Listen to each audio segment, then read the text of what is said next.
Savais-tu que Nikola Tesla souffrait d'hallucinations et qu'il croyait avoir reçu un message d'extraterrestre? Aucun autre inventeur n'a autant combiné le génie et la folie que l'exceptionnel physicien serbe. Les créations de Tesla avaient le potentiel de faire entrer l'humanité dans une ère de paix et de prospérité. Mais elles comportaient aussi le risque de détruire toute vie sur Terre. Et pourtant, si Tesla n'avait pas eu des générations d'avance sur son temps, des choses comme la radio, la télécommande et le micro-ondes seraient encore des rêves inassouvis. Car toi aussi, tu bénéficies aujourd'hui des idées révolutionnaires qui ont traversé l'esprit de Tesla il y a plusieurs décennies. Rien ne se passe sans électricité. Ce qui est par définition le flux ou le mouvement directionnel des électrons est une chose au-dessus de tout dans la vie de tous les jours, le moteur du monde moderne. Tu as sans doute entendu dire que Nikola Tesla a inventé ou même découvert le courant alternatif. Eh bien, même si ce n'est pas tout à fait vrai, les inventions de cet ingénieux physicien comptent sans aucun doute parmi les contributions les plus révolutionnaires dans le domaine du courant alternatif. En fait, Tesla a joué un rôle clé en rendant le courant alternatif utilisable en masse et en électrifiant pratiquement le monde entier. Cependant, on ne peut pas raconter comment le courant alternatif de Tesla est devenu le système d'alimentation prédominant sans mentionner un certain Thomas Edison. Au début de sa carrière, Tesla travaillait pour Edison, dont l'entreprise avait développé le courant continu, le courant dominant à l'époque.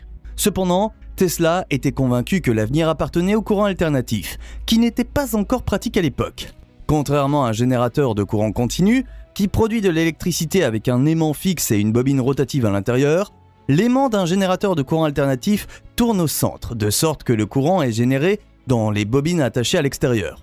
La particularité, de cette manière, le courant n'a plus besoin d'être laborieusement tiré des contacts coulissants cracheurs d'étincelles. De plus, en raison de sa nature physique, le courant alternatif peut être envoyé presque sans perte sur des centaines de kilomètres à travers les câbles. Le courant continu ne peut être transporté que sur de courtes distances. Edison, cependant, était d'avis que la vision du courant alternatif de Tesla était une folle fantaisie. Il s'ensuivit une brouille entre les deux et ce que l'on a appelé la guerre de l'électricité. Edison a tout fait pour dénigrer la technologie en réalité supérieure de son concurrent. Mais le travail acharné de Tesla porte ses fruits et il suscite l'intérêt de l'ingénieur et homme d'affaires George Westinghouse. L'éclairage de l'exposition universelle de Chicago en 1893 est un moment clé de l'histoire de l'électricité. Edison affirme pouvoir éclairer l'ensemble de l'exposition pour environ 550 000 $, mais Westinghouse peut le faire pour 150 000 $ de moins. L'identité de celui qui a finalement remporté le contrat est évidente, et la technologie du courant alternatif est devenue de plus en plus populaire après l'exposition universelle. Elle est devenue le système électrique prédominant que nous utilisons encore aujourd'hui. Merci Tesla, la prochaine fois tu passeras à la vitesse supérieure. En 1898, les visiteurs d'une exposition sur l'électricité au Madison Square Garden n'en croient pas leurs yeux. Comme par magie, Tesla, debout sur la rive, dirige un petit bateau sur l'eau. À l'aide d'ondes radio, il a pu contrôler non seulement l'hélice du bateau, mais aussi ses lumières. Ce que beaucoup d'observateurs ont pu prendre pour une sorte de sorcellerie, Tesla l'a appelé le téléautomate.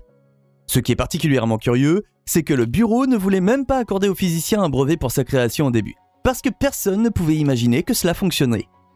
En fait, le téléautomate était une première révolutionnaire dans 3 domaines différents. Tout d'abord, il y avait bien sûr la télécommande à distance. Les ondes radio pour faire fonctionner les appareils sont devenues partie intégrante de notre vie quotidienne. Mais le bateau de Tesla était aussi l'un des premiers robots, un objet mécanique qui pouvait être contrôlé sans qu'un humain ne le touche. Et enfin, la combinaison de la robotique et de la technologie de radiocommande a également fait du bateau l'arrière-grand-père des drones. Comment Tesla a transformé les chutes du Niagara en source d'énergie? Pendant des années, la commission des chutes du Niagara à New York a cherché une entreprise capable d'exploiter l'énorme puissance de l'eau qui tombe. Le système de courant continu d'Edison a d'abord été envisagé, mais après que Westinghouse ait démontré les avantages du courant alternatif de Tesla, la Westinghouse Electric Company a obtenu le contrat en 1893. Bien que les conceptions de Tesla aient été utilisées pour la mise en œuvre, le plus gros problème était le financement. Non seulement la tâche était extrêmement difficile, mais il y a aussi de nombreux sceptiques qui pensaient qu'il était impossible de réussir. Mais lorsque l'interrupteur a été actionné le 16 novembre 1896, la maison transformatrice de la centrale électrique Edward Dean Adams a parfaitement fonctionné. Après que la ville de Buffalo ait été approvisionnée en électricité, 10 autres générateurs ont été construits, qui ont contribué à l'alimentation en électricité de la ville de New York. La centrale a été considérée comme révolutionnaire et a établi la norme pour les centrales hydroélectriques modernes. Nikola Tesla a-t-il inventé la radio? Eh bien, cette question n'est pas encore tout à fait incontestée. La seule chose qui est sûre, c'est que Tesla a voulu transmettre un signal radio sur une distance de 80 km en 1895. Mais avant qu'il ne puisse le faire, son laboratoire a pris feu. Pendant ce temps, un Italien nommé Guglielmo Marconi travaillait sur la télégraphie sans fil en Angleterre. Mais son système était très différent de celui que Tesla était en train de construire. Comme l'invention de Marconi utilisait moins de circuits, elle ne pouvait pas transmettre sur de longues distances. Tesla a déposé son brevet aux États-Unis en 1897 et l'a obtenu en 1900. C'est également en 1900 que Marconi a soumis son brevet radio à l'Office américain des brevets. Mais il a été rejeté parce qu'il était trop similaire au brevet de Tesla. Cependant, après que Marconi a réussi à transmettre un signal à travers l'Atlantique en utilisant un certain nombre de brevets de Tesla, l'Office est revenu sur sa décision et a déclaré le brevet de Marconi valide, faisant de lui l'inventeur officiel de la radio. Tesla voulait regarder dans ta tête. Après la Première Guerre mondiale, Tesla a attiré l'attention avec une série d'idées qui semblaient pour le moins surprenantes. Il a spéculé sur la possibilité de communiquer avec des extraterrestres, a prétendu pouvoir mettre au point un moteur alimenté par des rayons cosmiques et a affirmé avoir inventé un rayon de la mort. Mais ce n'est pas tout. Tesla était également convaincu de pouvoir construire une caméra qui rendrait visibles nos pensées les plus secrètes. Dans le détail, l'inventeur était convaincu qu'une image créée en pensée produirait également une image correspondante sur la rétine grâce à l'effet réflexe. Pour lire cette image, il suffisait de disposer d'un appareil adapté. Il rêvait de réfléchir une image sur une rétine artificielle, de la photographier et de projeter l'image sur l'écran. Chaque pensée pourrait être lue sur cet écran. Notre esprit serait alors vraiment comme un livre ouvert, dit le physicien. Ce n'est peut-être pas plus mal que toutes les idées de Tesla n'aient pas été mises en pratique. Tesla voulait-il détruire le monde? Peu après la mort de Tesla, les autorités américaines se sont mises sur le tapis pour mettre en sécurité tous ces documents. Et en effet, certains dossiers de Tesla sont encore, disons, introuvables. Si tu viens d'écouter attentivement, tu sauras pourquoi. Tesla avait annoncé qu'il avait mis au point un pistolet à rayons d'une puissance destructrice inégalée. Sous le titre « Tesla dévoile un nouveau rayon de la mort à l'âge de 78 ans », le New York Times a présenté les plans du physicien en juillet 1934. Dans l'interview, Tesla parle de faisceaux de particules concentrées dont l'énergie est si puissante qu'il pourrait faire tomber du ciel 10 000 avions ennemis à une distance de 400 km. Étonnamment, cependant, le rayon de la mort n'était pas destiné à détruire l'humanité, mais à la sauver et à instaurer la paix dans le monde. Sachant que l'autre camp est également en possession de cette technologie d'armement, aucune nation n'oserait effectuer la première frappe. Tesla a également travaillé sur les rayons X. En 1895, Wilhelm Conrad Röntgen a découvert une énergie mystérieuse qui rendait visibles les os de sa main.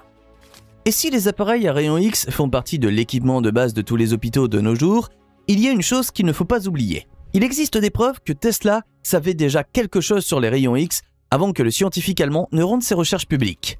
Les travaux de Tesla dans ce domaine ont toutefois été interrompus par l'incendie du laboratoire en 1895. Mais après que Röntgen a présenté ses découvertes, cela a incité Tesla à produire ses propres rayons X à l'aide d'un tube à vide.